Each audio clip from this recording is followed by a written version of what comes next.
This channel does not promote any violent, harmful, or illegal activities. All content provided by this channel is meant for an educational purpose only. এই মুহূর্তে breaking news, Great Eastern Trading Company দিচ্ছে festive sale offer. Lucky draw কন্টেস্টে পেতে পারেন গাড়ি, two wheeler, LED TV, electric kettle, mixer grinder এবং আরো অনেক কিছু। 65% ডিসকাউন্টের সাথে 20% ক্যাশব্যাক। এছাড়াও একটা ইএমআই ফ্রি, আকর্ষণীয় এক্সচেঞ্জ অফার, 10 কোটিরও বেশি উপহার ও ক্যাশব্যাক। এই সুযোগ হাতছাড়া করবেন না। আজই আসুন আপনার নিকটবর্তী গ্রেট ইস্টার্ন ট্রেডিং শোরুমে। খুশির 100 দিন কাটুক গ্রেট ইস্টার্নের সাথে।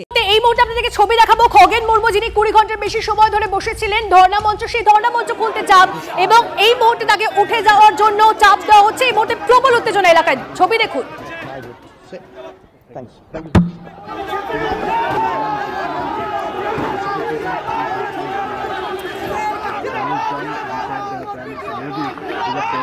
সুব্রত আমাদের প্রতিনিধি আমাদের সঙ্গে রয়েছে। সুব্রত, সেই মুহূর্তে কি চলছে? সুব্রত, শোনা যাচ্ছে এই মুহূর্তে কি চলছে?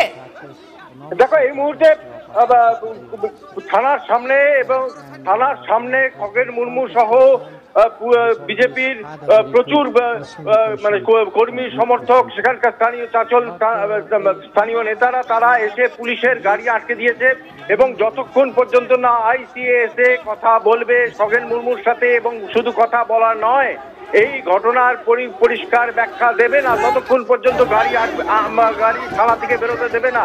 পুলিশের গাড়ি আটকে দিয়ে এবং সেখানে থানার সামনের গেট একেবারে প্রায় ভেঙে দেওয়ার মতো অবস্থা, সমস্ত কিছু করে থানার ভেতরে তারা ঢুকে পড়েছে এবং পুলিশের যে গাড়ি, এমনকি আসামি যে নিয়ে যাওয়া যায়, যে অভিযুক্তদের যে নিয়ে যাওয়া হয় কোর্টে বা অন্যত্র, সেই গাড়িও কিন্তু আটকে দেওয়া হয়েছে। এখন পুরো মানে কর্মী সমর্থকরা থানা ঘেরাও করে থানার মধ্যে দিয়ে একেবারে মারমুখী হয়ে গেছে।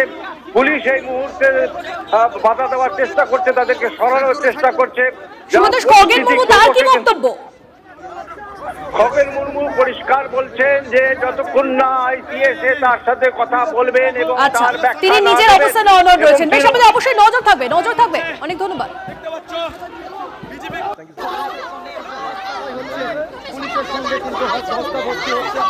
এই মুহূর্তে লালগোলার দিকে নজর রাখতে হবে। সেখানে বিডিও আবাসনে হামলার ঘটনা, সেই হামলার ঘটনায় গ্রেপ্তার করা হয়েছে দুজনকে। কথা বলবো কৌশিক, আমাদের প্রতিনিধি আমাদের সঙ্গে রয়েছে। কৌশিক, ঠিক কি কারণে বিডিও আবাসনে হামলা হয়েছিল?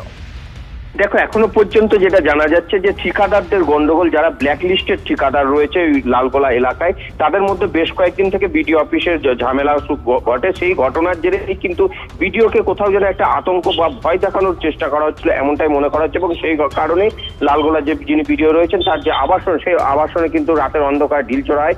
একদিন নয়, 4 দিন ঢিল ছোড়া হয়েছিল। এর আগেও 3 দিন ঢিল ছোড়া হয়েছিল।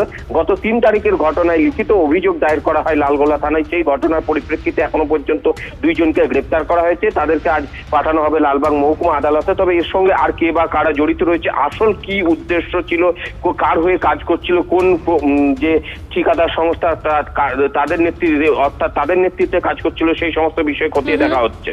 বেশ, নজর রাখো। ধন্যবাদ।